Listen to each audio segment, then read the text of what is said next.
नमस्कार दोस्तों, आज के क्लास में आपका स्वागत है। पिछले दिनों की भांति जो हम अभी कर रहे हैं, जो आधुनिक भारत के इतिहास के क्रम में हम देख रहे थे। अभी आज़ादी के बाद की घटनाओं को हम लोग देख रहे थे। तो इसी क्रम में हम 1951 तक देखे थे और भी कुछ उसमें घटनाएं हैं जो आज हम देखेंगे। तो इसी क्रम में आगे पढ़ेंगे। इससे पहले एक रिक्वेस्ट है कि अगर वीडियोस पसंद आ रही हो तो आप जो है इसको लाइक कीजिए, सब्सक्राइब कीजिए और जो है हमारा हौसला और ज़्यादा से ज़्यादा बढ़ाइए। ठीक है। तो दोस्तों इसी क्रम में हम आगे बढ़ते हैं और देखते हैं आगे की घटनाएं क्या क्या घटी थी। तो दोस्तों 1951 में कुछ कुछ घटनाएं हम पढ़े थे। जैसे कि आपको पता है कि पहला आईटीआई कॉलेज स्वतंत्र भारत का रुड़की में खोला गया था। पहला जो है पेट्रोलियम उत्पादन के लिए जगह खोजा गया था, नाहरकोटिया का भी था।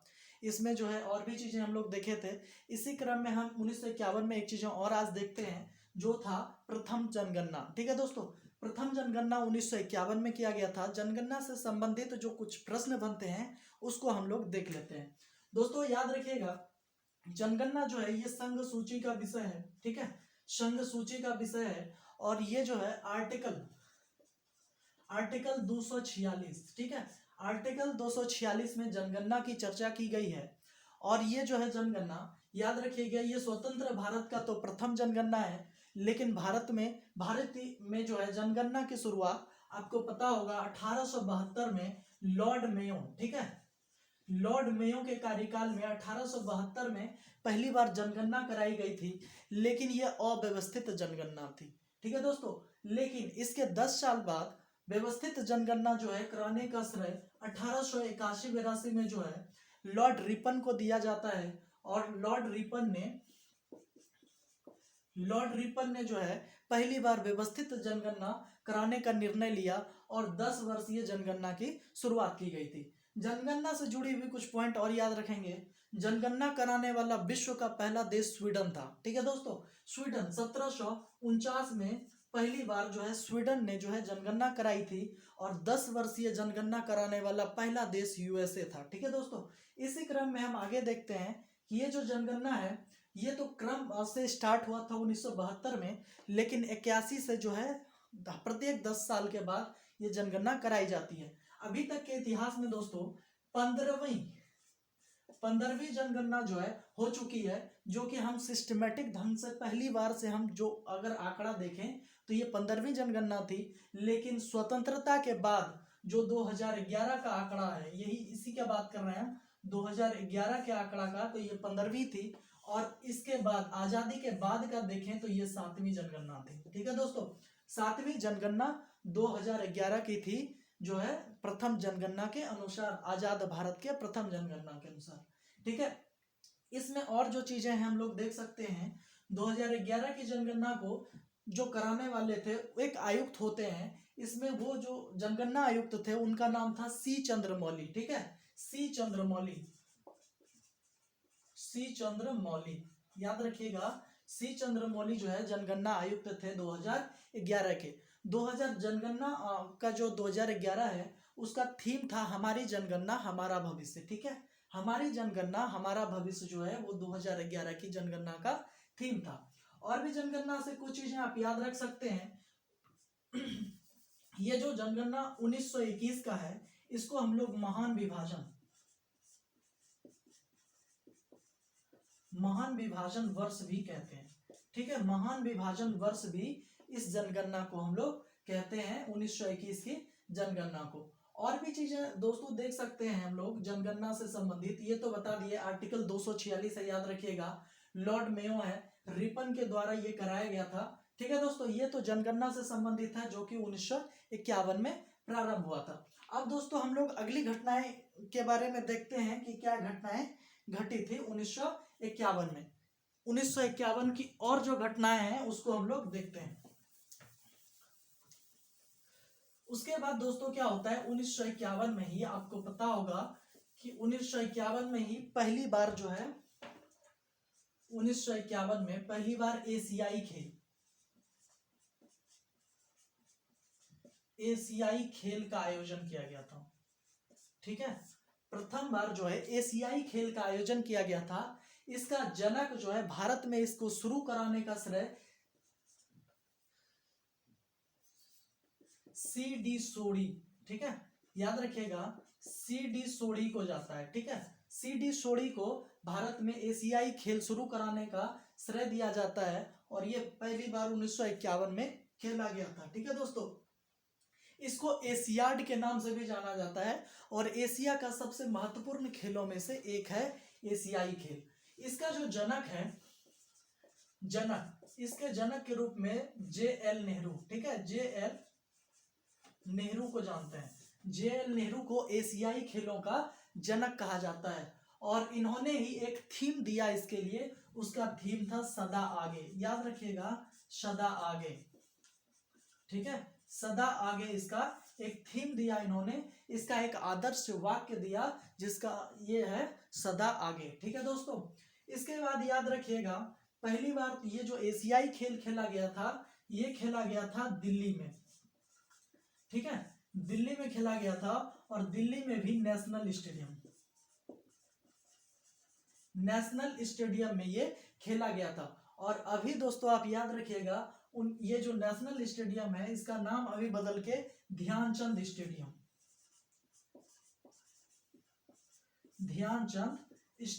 कर दिया गया है, ध्यानचंद स्टेडियम कर दिया गया है इसका, ठीक है, नेशनल स्टेडियम का नाम बदलकर ध्यानचंद स्टेडियम कर दिया गया है। आप एक चीज याद रखेंगे, ध्यानचंद आपको पता है कि ये हॉकी के बहुत बड़े खिलाड़ी थे, ठीक है, हॉकी के बहुत बड़े खिलाड़ी थे और इनको हॉकी का जादूगर कहा जाता है। और आपको पता होगा इन्हीं के जन्मदिन 29 अगस्त को हम लोग राष्ट्रीय खेल दिवस मनाते हैं, ठीक है, राष्ट्रीय खेल दिवस मनाया जाता है, राष्ट्रीय खेल दिवस मनाया जाता है 29 अगस्त को। 29 अगस्त से 2-3 और अभी याद रखिएगा, 29 जो अगस्त है, 29 जून, एक याद रखिएगा 29 जून को हम लोग राष्ट्रीय सांख्यिकी दिवस मनाते हैं। ये पीसी महालनोबिस का जन्मदिन है और उन्हीं के सम्मान में हम लोग 29 जून को राष्ट्रीय सांख्यिकी दिवस मनाते हैं। और याद रखिएगा 29 जुलाई को हम लोग राष्ट्रीय बाघ दिवस मनाते हैं, ठीक है, राष्ट्रीय बाघ दिवस मनाते हैं 29 जुलाई को। और 2967 जो आंकड़ा आया था, 2967 बाघ है 2020 के आंकड़े के अनुसार, 18-19 के आंकड़े जो आए थे पिछली बार, जो आंकड़ा दिया गया है 2967 बाघ हमारे देश में है। सबसे ज्यादा टाइगर जो है मध्य प्रदेश में है, उसके बाद कर्नाटका में है, ठीक है दोस्तों। बिहार के संदर्भ में बात करें तो बिहार में 31 टाइगर है, ठीक है दोस्तों। और बिहार में जो है एक टाइगर रिजर्व है जिनका नाम है वाल्मीकि टाइगर रिजर्व। लेकिन अभी हाल ही के दिनों में बिहार सरकार एक और टाइगर रिजर्व बनाने जा रही है जिसका नाम है कैमूर टाइगर रिजर्व, ठीक है दोस्तों। अब हम लोग और आगे देखते हैं इसमें मेजर ध्यानचंद के बारे में। अभी आपको पता होगा कि इन्हीं के नाम पर, इन्हीं के सम्मान में अभी जो है राजीव गांधी खेल रत्न अवार्ड, ठीक है दोस्तों, राजीव गांधी खेल रत्न अवार्ड का नाम बदलकर मेजर ध्यानचंद अवार्ड कर दिया गया है, ठीक है दोस्तों, मेजर ध्यानचंद अवार्ड कर दिया गया है। इससे पहले इसका नाम राजीव गांधी खेल रत्न अवार्ड हुआ करता था, जो इसकी शुरुआत 1992-93 में किया गया था। और पहला अवार्ड जो है ये दिया गया था आपको पता होगा कि शतरंज के खिलाड़ी जो थे विश्वनाथ आनंद को पहला अवार्ड दिया गया था राजीव गांधी खेल रत्न अवार्ड। लेकिन ध्यानचंद अवार्ड इस साल इसका नाम बदल दिया गया और इसको जो है इस बार 12 व्यक्तियों को दिया गया, 12 एथलीट के अलग अलग जो खिलाड़ी हैं वो इनको दिया गया था, ठीक है दोस्तों। और इसी क्रम में आप देखेंगे इसकी धनराशि 25 लाख कर दी गई है, ठीक है। ये जो है राजीव गांधी खेल रत्न अवार्ड जिसका नाम ध्यानचंद अवार्ड किया गया, इसकी अब राशि 25 लाख कर दी गई है, ठीक है दोस्तों। अब हम लोग आगे बढ़ते हैं और आगे देखते हैं। तो इसमें देख रहे थे दोस्तों कि ये जो है दिल्ली में किया गया था, ठीक है, ये दिल्ली के नेशनल स्टेडियम में ये खेला गया था। और ये जो है पहली बार 14 टीमों ने हिस्सा लिया था, 14 टीमों ने पहली बार ये हिस्सा लिया था। और इसमें जो प्रथम स्थान रहा था वो चीन रहा था, ठीक है, चीन। और सेकंड जो रहा था वो भारत रहा था, ठीक है दोस्तों, सेकंड जो है वो भारत रहा था, ठीक है। तो ये तो हो गया आपका एशियाई खेल। अब हम लोग और घटनाएं देखते हैं 1951 की, और क्या हुई थी, घटी थी हमारे देश में। 1951 में ही दोस्तों भारत में पहली बार आकस्मिक निधि की घोषणा की गई थी। आकस्मिक निधि वैसे निधि को कहते हैं जो विषम परिस्थितियों में, जब हमारा देश किसी विषम परिस्थितियों में विकट में फंसता है तो उस समय हम आकस्मिक निधि की धनराशि से खर्च करते हैं। जैसे अभी कोविड का जो काल है इसमें हम आकस्मिक निधि को और ज़्यादा बढ़ा चुके हैं। तो ये पहली बार ये जो लाया गया आज़ाद भारत में 1951 में लाया गया, और उस समय दोस्तों 50 करोड़, ठीक है, 50 करोड़ की धनराशि से आकस्मिक निधि का गठन किया गया। लेकिन हुआ क्या दोस्तों, 1950 के बाद, सॉरी 1951 के बाद 1999 में, ठीक है, याद रखिएगा, 1999 में ये जो 50 करोड़ था इसको 500 करोड़ कर दिया गया, ठीक है, 500 करोड़ कर दिया गया। और ये जो है इसके बाद अभी रिसेंटली इसमें और भी कुछ बदलाव आई है, वो एग्जैक्ट डेटा हमको याद नहीं है दोस्तों। ये जो है 500 करोड़ याद रखिएगा। और एक चीज याद रखिए, 1999 आप देख लीजिएगा, अभी इसको एक और परिवर्तन किया गया है, इससे 500 करोड़ से भी ज्यादा किया गया है। इसके बाद जो है अगर हमको मिल जाएगा हम डाल देंगे, अब देख लीजिएगा, हम डाल देंगे पीडीएफ में या कमेंट में, देख लीजिएगा। इसमें जो है 1999 में ही याद रखिएगा यूरो मुद्रा, ठीक है दोस्तों, यूरो मुद्रा का प्रचलन 1999 से ही शुरू हुआ था, ठीक है दोस्तों। ये तो हो गया आपका आकस्मिक निधि। अब दोस्तों और चीजें देखते हैं क्या घटी थी 1951 के बाद जो है दोस्तों। अब हम लोग आते हैं 1952 से जो भी संबंधित क्वेश्चन बन सकता है परीक्षाओं में, उसके बारे में हम देखते हैं। 1912 में ही दोस्तों आपको पता होगा सामुदायिक विकास कार्यक्रम, सामुदायिक विकास कार्यक्रम,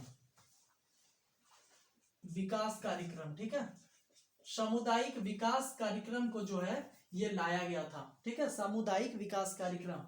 ये जो है ये शुरुआत जो की गई, ये जो है यूएसए के सहयोग से की गई, ठीक है, यूएसए संयुक्त राज्य अमेरिका के सहयोग से भारत में सामुदायिक विकास कार्यक्रम की शुरुआत की गई। इसका उद्देश्य था जन भागीदारी को बढ़ाना, ठीक है दोस्तों, जन भागीदारी को बढ़ाना, इसी का एक उद्देश्य निकला। और इसी के तहत जो है भारत में प्रखंड, जो प्रखंड देखते हैं ये इसी की देन है। सामुदायिक विकास कार्यक्रम के तहत प्रखंड को बनाया गया और उसमें वहां के आम नागरिकों को भी इसमें जन भागीदारी के तहत, इसके तहत सुनिश्चित किया गया और इसमें जोड़ा गया। दूसरा जो काम हुआ 1952 में दोस्तों, आप ये याद रखेंगे कि परिवार नियोजन,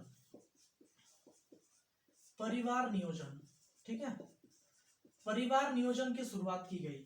याद रखिएगा परिवार नियोजन जो शब्द है ये हमारी जनगणना से संबंधित है। परिवार नियोजन जो लागू करने वाला ये विश्व का पहला देश भारत था। परिवार नियोजन जो है लागू करने वाला पूरे विश्व में भारत हमारा पहला देश हुआ, ठीक है दोस्तों, परिवार नियोजन। इसके बाद दोस्तों 1952 की घटनाओं को और देखते हैं। 1952 में ही दोस्तों एक और चीजों की गठन हुआ, आप याद रखिएगा, इसका नाम था राष्ट्रीय विकास परिषद, राष्ट्रीय विकास परिषद, ठीक है दोस्तों। राष्ट्रीय विकास परिषद का गठन जो है आप याद रखिएगा 6 अगस्त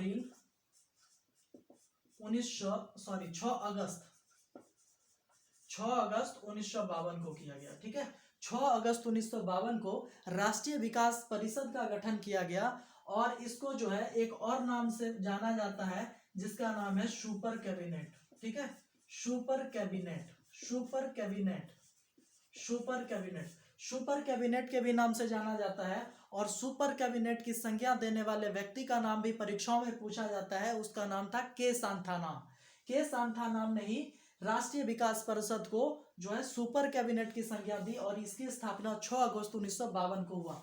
आपको पता होगा अब ये हमारे देश में उस तरह काम नहीं करती है, इसका मुख्य काम होता था इसके साथ नीति आयोग, उस समय योजना आयोग, योजना आयोग और राष्ट्रीय विकास परिषद के तहत ही हमारा पंचवर्षीय योजना तैयार होता था और अंतिम स्वीकृति भी दिया जाता था इसके तहत। लेकिन दोस्तों क्या हुआ, आपको पता होगा कि हम ये योजना आयोग जो बनी थी वो अब भंग हो चुकी है और योजना आयोग के जगह पे अब देश में नीति आयोग आई है। तो योजना आयोग का गठन भी आप याद रखिएगा, उस समय गठन इसका मार्च 1950 में किया गया था, ठीक है। योजना आयोग का गठन मार्च 1950 में किया गया और इसको भंग किया गया 31 दिसंबर 2014 को, और इसी के अगले दिन 1 जनवरी 2015 को जो है भारत में नीति आयोग का गठन किया गया। नीति आयोग, ठीक है, नीति आयोग का गठन किया गया और इसके पहले उपाध्यक्ष जो बने थे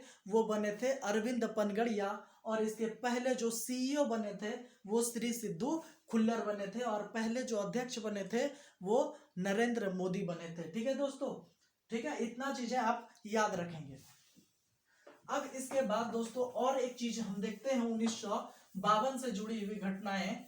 1952 में और क्या घटनाएं घटी थी, तो आपको पता होगा दोस्तों 1952 में ही भारत में पहला आम चुनाव हुआ था। ठीक है, हम बताए भी थे पिछले क्लास में कि भारत में पहली बार 1951-52 में पहली बार आम चुनाव हुआ था। ये जो है नवंबर से लेकर फरवरी के बीच हुआ था। नवंबर से लेकर फरवरी के बीच हुआ ये 1951 से लेकर 1952 तक। इसमें दोस्तों कुछ पॉइंट है आप याद रखेंगे। इस चुनाव में जो है 14 पार्टियों ने हिस्सा लिया था। इस चुनाव में 14 पार्टी ने हिस्सा लिया था और इसमें से जो है आप याद रखेंगे इसमें 489 सीटों में से 364 सीट जो है वो कांग्रेस ने जीती थी। ठीक है, कांग्रेस ने जीती थी। पहली बार आम चुनाव जो हुआ था 489 सीटों के लिए चुनाव हुआ और इसमें कांग्रेस ने 364 सीटें प्राप्त की, और इसमें जो है प्रधानमंत्री के पद पे जो पीएम जो बने थे वो जो है जेएल नेहरू। ठीक है, जेएल नेहरू जो है ये चुनाव लड़े थे, प्रधानमंत्री पद के उम्मीदवार थे, और इनका जो चुनाव क्षेत्र था वो जो था याद रखिएगा फूलपुर। ठीक है, फूलपुर इनका चुनाव स्थान था, चुनावी क्षेत्र था जो यूपी में पड़ता है। ठीक है दोस्तों, फूलपुर यूपी में पड़ता है। याद रखेंगे दोस्तों पीएम जो होते थे पहले 1951 में जहां उनका भवन था उसका नाम कहलाता था त्रिमूर्ति भवन। ठीक है, त्रिमूर्ति भवन, प्रधानमंत्री के निवास स्थान को हम लोग त्रिमूर्ति भवन कहते थे। आजादी के बाद जब प्रधानमंत्री जहां रहते थे उनके आवास को त्रिमूर्ति भवन कहा जाता था, जो कि इसमें रहने वाले पहले प्रधानमंत्री ये जो है जवाहरलाल नेहरू हुए। लेकिन दोस्तों आपको पता है कि 1964 में क्या हुआ, 1964 में जेएल नेहरू की मृत्यु हो गई, जवाहरलाल नेहरू की 1964 में मृत्यु हो गई, और इसी के सम्मान में त्रिमूर्ति भवन को जो है ये बना दिया गया नेहरू संग्रहालय बना दिया गया 1964 में। आपको पता होगा कि अभी पीएम के निवास स्थान को हम लोग 7 क्रॉस रोड में इसका निवास स्थान है। जो प्रधानमंत्री होते हैं उनके निवास स्थान जो है अभी उनका निवास स्थान दिल्ली के 7 क्रॉस रोड में स्थित है, और राष्ट्रपति का जो भवन है वो राष्ट्रपति भवन दिल्ली के रायसीना हिल पर स्थित है। आप याद रखेंगे, ये भी पूछा जाता है। ठीक है दोस्तों, अब आगे हम लोग देखते हैं इसमें क्या हुई थी। इसमें जो है 14 पार्टियों ने हिस्सा लिया था, और जो है आप याद रखिएगा इसमें टोटल 45% मतदान हुआ था। 45% मतदान हुआ था, और आप मतदान से याद रखिए कि वोट देने का अधिकार हमको आर्टिकल 326 देता है। आर्टिकल 326 हमको वोट देने का अधिकार देता है। और इस समय जो चुनाव आयुक्त थे याद रखिए उनका नाम था सुकुमार सेन उस समय के चुनाव आयुक्त थे तत्कालीन 1951-52 के। ठीक है दोस्तों, इसके बाद आप याद रखेंगे इसमें जो है 14 पार्टियों ने हिस्सा लिया था। इसमें जो है याद रखिए, इसमें आप याद रखेंगे आगे कि इसके बाद की जो घटनाएं घटी, सुकुमार सेन जो इनमें रहे, इसके बाद की घटनाओं को हम लोग देखते हैं। इसी समय दोस्तों जो है डॉक्टर राजेंद्र प्रसाद को भारत का पहला राष्ट्रपति घोषित किया गया। राष्ट्रपति ये घोषित नहीं किया गया, राष्ट्रपति पद के लिए निर्वाचित किया गया था। राष्ट्रपति के पद के लिए निर्वाचित किया गया था। इनके प्रमुख प्रतिद्वंदी जो थे इनके विपक्ष के, वो के.टी. शाह। याद रखिएगा, परीक्षा में पूछा जाता है डॉक्टर राजेंद्र प्रसाद के प्रतिद्वंदी कौन थे, तो के.टी. शाह थे। ठीक है दोस्तों, इसके बाद आप याद रखेंगे इसमें एक चीज और आप याद रख सकते हैं। के.टी. शाह के बाद आप याद रखेंगे 13 लोकसभा प्लस राज्यसभा का जो गठन किया गया वो 13 मई को जो है ये किया गया 1952 में। और इसकी जो पहली लोकसभा के पहले जो अध्यक्ष हुए, याद रखिएगा अध्यक्ष, वो थे जी.बी. मालवंकर। कौन थे?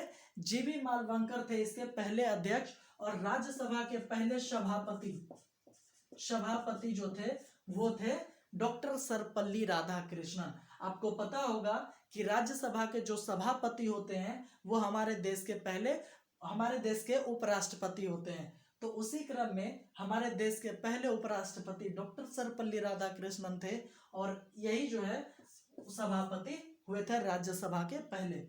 आप इनके बारे में और याद रखेंगे, the Hindu view of life, इनकी एक पुस्तक है डॉक्टर सर्वपल्ली राधाकृष्णन की, the Hindu view of life. इसके बाद आप याद रखेंगे ये जो है, इसके बाद उपराष्ट्रपति बनने के बाद ये राष्ट्रपति, भारत के दूसरे राष्ट्रपति भी बने थे। भारत के पहले उपराष्ट्रपति डॉक्टर सर्वपल्ली राधाकृष्णन हुए थे और दूसरे राष्ट्रपति भी डॉक्टर सर्वपल्ली राधाकृष्णन हुए थे। ठीक है दोस्तों, अब जो है इसके बाद की घटनाओं को हम लोग देखते हैं कि और क्या घटित हुई थी हमारे देश में। ठीक है, 1952 तक की। अब दोस्तों हम देखते हैं 1953 की घटनाओं को। 1953 में दोस्तों ललित कला अकादमी की 1953 में ही जो है ललित कला अकादमी की शुरुआत की गई थी। और जो है आप याद रखिएगा 1953 में ही भारत में यूजीसी का गठन किया गया था। यूजीसी का गठन किया गया था। किस समिति की सिफारिश पे किया गया था? याद रखिएगा, पूछा जाता है राधाकृष्णन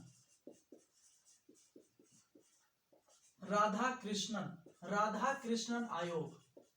ठीक है, राधाकृष्णन आयोग की सिफारिश पर जो है भारत में यूजीसी का गठन किया गया था। दोस्तों 1953 में ही याद रखिएगा भाषाई आधार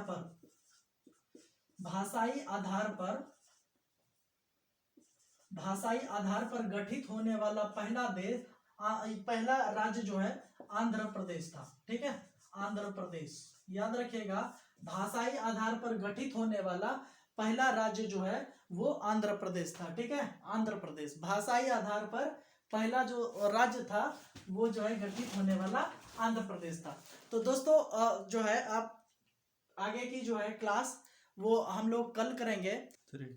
दोस्तों अब आगे की जो क्लास है वो हम लोग कल करेंगे। आई थिंक आपको वीडियोस पसंद आ रही होगी, आप इसको बार बार देखिए। चीजें डेट जो है एक बार में याद नहीं होती, आप 2-3 बार देखिए। इससे क्या होगा, आप जो है ज़्यादा से ज़्यादा समय तक याद रख पाएंगे। और अगर हमारी वीडियोस पसंद आ रही है तो आप दोस्तों के बीच इसको शेयर कीजिए और सब्सक्राइब कीजिए और लाइक कीजिए ताकि हमारा हौसला और बढ़ते रहे।